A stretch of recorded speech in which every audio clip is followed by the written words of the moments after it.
Good morning everyone. Today we are going to start with the second chapter in the unit of reproduction, and the chapter is sexual reproduction in flowering plants.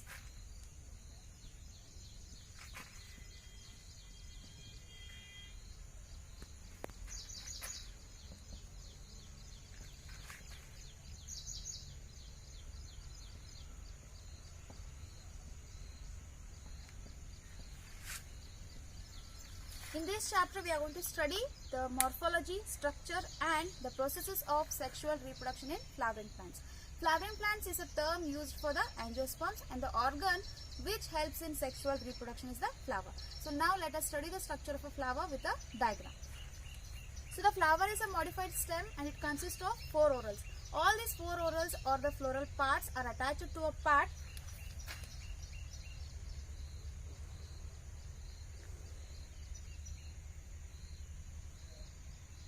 which is called as a thalamus.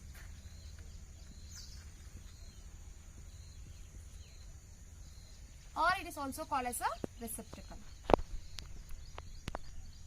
So the innermost oral of the flower is a female reproductive part which is called as a pistil.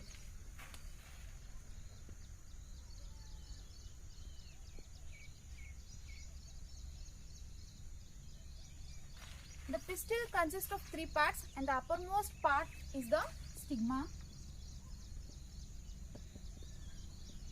Stigma is also called as a landing platform for the pollen grains, as this part is going to receive the pollen grains. So the below extended part which is called as a style. The length of the style is going to vary in the various flowers, and the basal bulged part is called as a ovary. Within the ovary are the ovules inside which the eggs are going to get developed. So all these structures together it is going to form a pistil. Pistil is a female reproductive part, and all the pistils together it is termed as a gynoecium. So now let us study the second oral.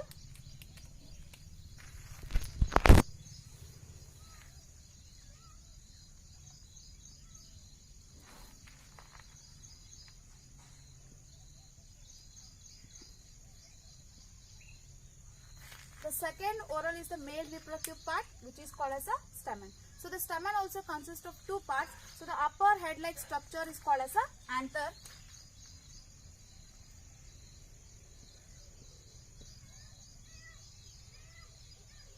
and the below thread-like structure is called as a filament. These 2 structures together they are going to form a stamen.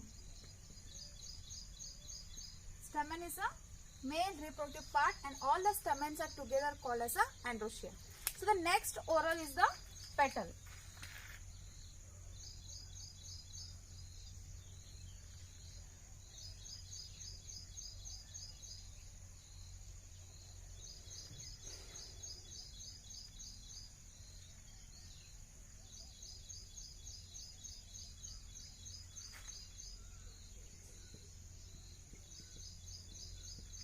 And all the petals together they are called as a corolla. Right? So the third oral is a petal which is a brightly colored and the most attractive part in case of the flowers. So now the last oral is a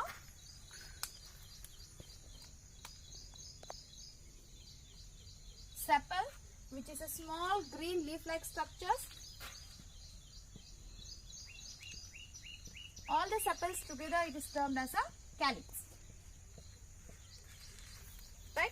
So these are the 4 orals of the flower. So the innermost oral is the female reproductive part which is called as a pistil. It consists of 3 parts: stigma, style and ovary.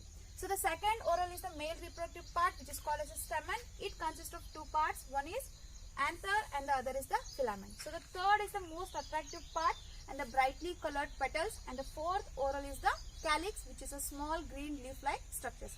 All these 4 orals are attached to a part which is called as a thalamus, or it is also called as a receptacle. So out of these 4 orals, so the outermost orals, that is the corolla and the calyx, so these are called as a accessory orals. So why these are called as a accessory orals means they are not directly involved in the sexual reproduction. Here the sepals, these sepals are going to protect the flower when it is in the form of a bud. and these petals, they are going to attract the insects or the organisms for the pollination. So out of this, the innermost orals, that is the pistil and the stamen, or the gynoecium or the androecium, these are called as the essential orals. So why these are called as the essential orals means they are involved in the sexual reproduction. So they are the two main parts which are responsible or which are necessary for the sexual reproduction. So now let us study the structure of the stamen as well as the pistil in detail, and we'll see how the gametes are formed inside this. We'll see the structure of a stamen. So stamen is having the two parts.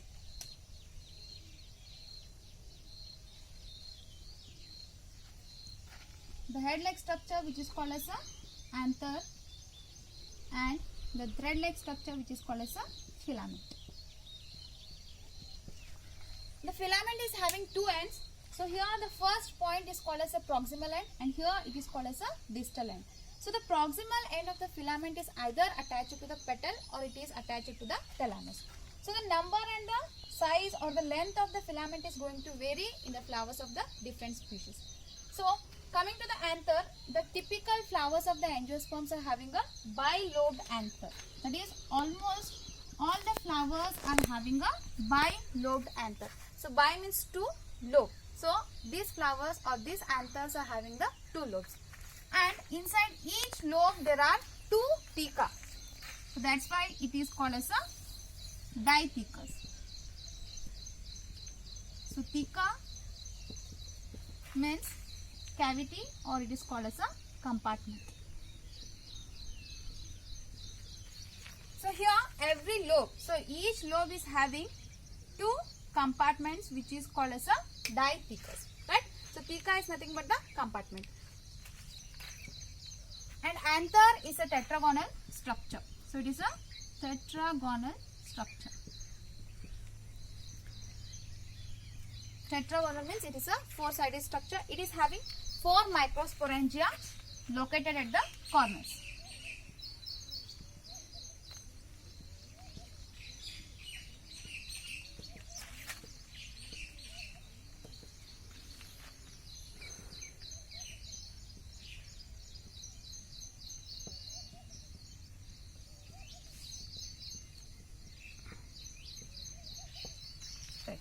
So anther is a bilobed structure. That is, anther is having two lobes. Each lobe is having two compartments. That is, every lobe is having two theca. That's why it is termed as a dithecous. It is a tetragonal structure. It means that it is a four-sided structure, and it is having 4 microsporangia which are located at the corners. That is, it is located at the 4 corners. That means that every lobe is having 2 microsporangias. So these microsporangia will further get developed into the pollen sacs, and inside the pollen sacs there is a formation of the pollen grains. So now let us study how this anther is going to look in the transverse section. So when we take the transverse section, that is, when we take the transverse section of the young anther, it is going to appear nearly circular in outline. And this young anther consists of the 4 wall layers. So let them see in the structure.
the transverse action of the young anther appears like. So it consists of 4 wall layers. So the outermost layer is the epidermis. The second layer is a endothecium.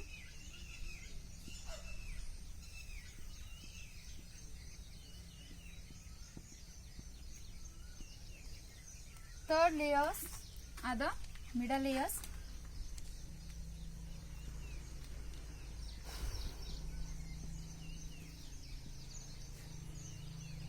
And the fourth layer is the tapetum.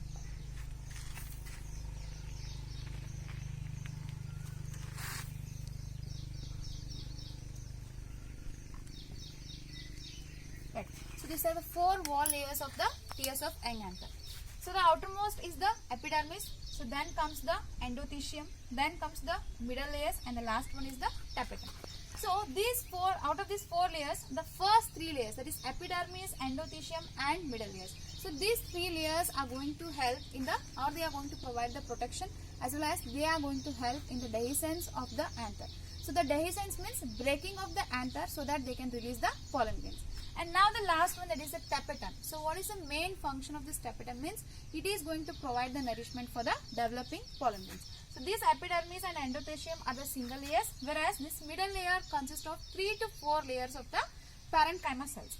Right? So inside the tapetum, so the cells of the tapetum, they are having a dense cytoplasm and they are having more than 1 nuclei.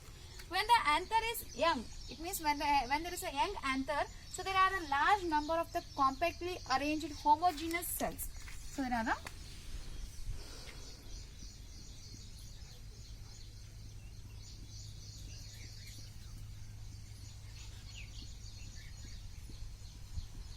compactly arranged homogeneous cells in the young anther, that is within the tapetum.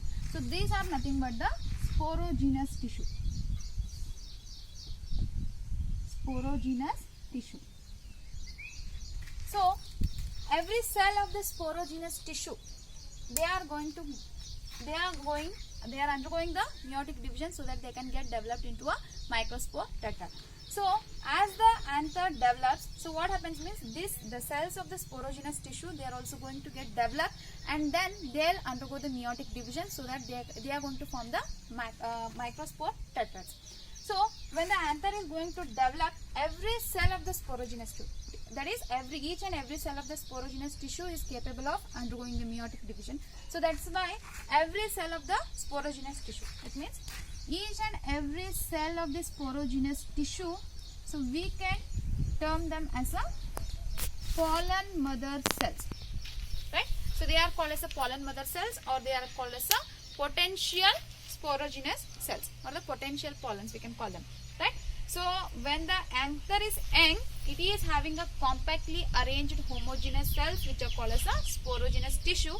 So when this anther develops, these cells which are present inside the sporogenous tissue, they are capable of undergoing the meiotic division and they will produce the microspore tetrad. So as every cell, not a single cell, but all the cells which are present in the sporogenous tissue, they are capable of producing the microspore tetrad. So that's why every cell inside the sporogenous tissue is termed as the pollen mother cell. So the process of formation of the microspores from the pollen mother cell through meiotic division,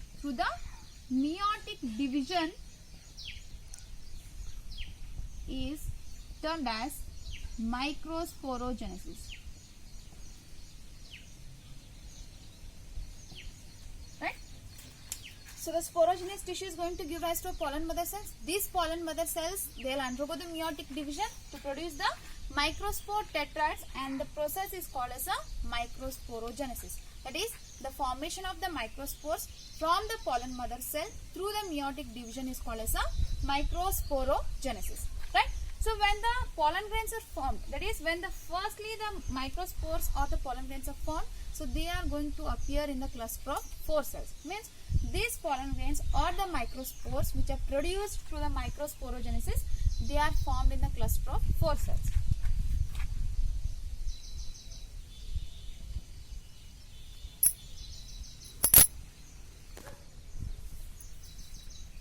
So now they are termed as a microspore tetrads.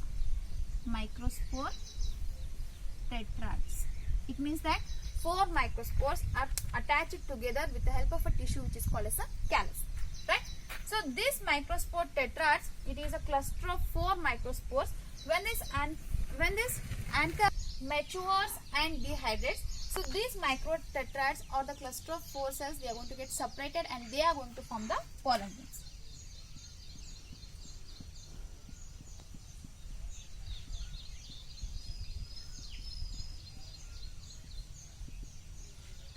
Right? So we will quickly revise the things. The tiers of young anther consist of the 4 wall layers, that is epidermis, endothecium, middle layers as well as the tapetum. And there are 4 microsporangia at each corner. One located at each corner. So these are the 4 microsporangias. And one more thing is that these are the 2 lobes. So this is one lobe and this is the other lobe. As it is a bilobe structure, it is having 2 lobes. And these 2 lobes are attached with the help of a tissue which is called as a connective. So this is called as a connective. So this is a sterile tissue which is going to help in the attachment of the 2 lobes. This is going to help in the attachment of 2 lobes. So inside the tapetum, so this tapetum when it is young or when the anther is young, it is consisting of the group or compactly arranged homogeneous cells which are called as a sporogenous tissue. So this sporogenous tissue, when the anther develops, so the tapetum is also going to enlarge and the cells which are present inside the sporogenous tissue, so they are now called as a pollen mother cells.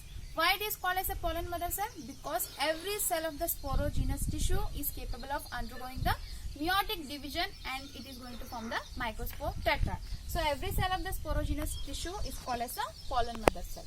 Right? So the formation of the microspores from the pollen mother cell through meiotic division is called as a Microsporogenesis. So now this pollen mother cell, after the meiotic division, it is going to form several number of microspore tetrad.